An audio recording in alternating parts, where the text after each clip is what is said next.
আমরা কিন্তু বিচে হাঁটতেছি, এই যে আমরা একদম বিচে, গুমতি নদীর বিচে।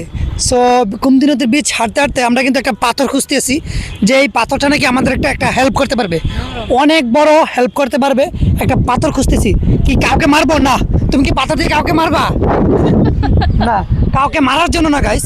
সো মনার আন্টির পায়ে কাদা লেগেছে, এখন ওয়াশ করবে, এখন শক্ত মাটি খুঁজতেছে, যেখানে পাড়া দেয় সেখানে ডাইবা যায়, আমি টাইনা তোলা লাগে।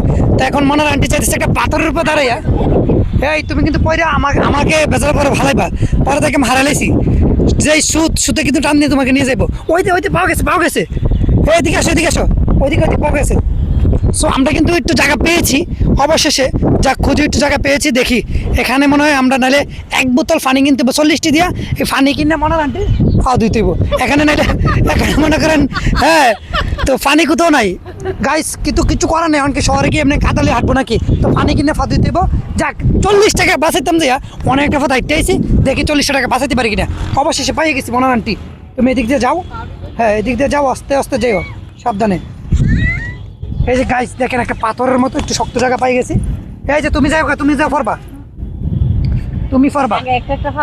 এটা কিন্তু গভীর আছে, নাইমো না, জায়গা কিন্তু গভীর, তুই নিচে নামবি না তো, জায়গাটা কিন্তু গভীর। মূর্খ, নিচে নামবি না।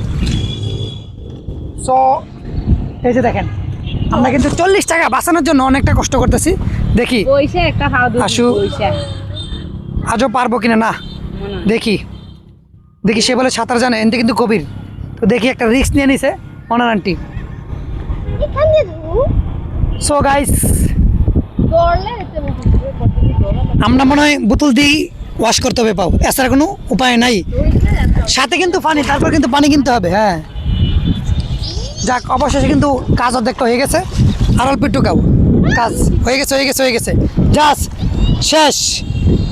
মনার আন্টি কিন্তু অনেক ট্যালেন্ট বোঝা গেছে, মনার আন্টি অনেক ট্যালেন্ট বোঝা গেছে।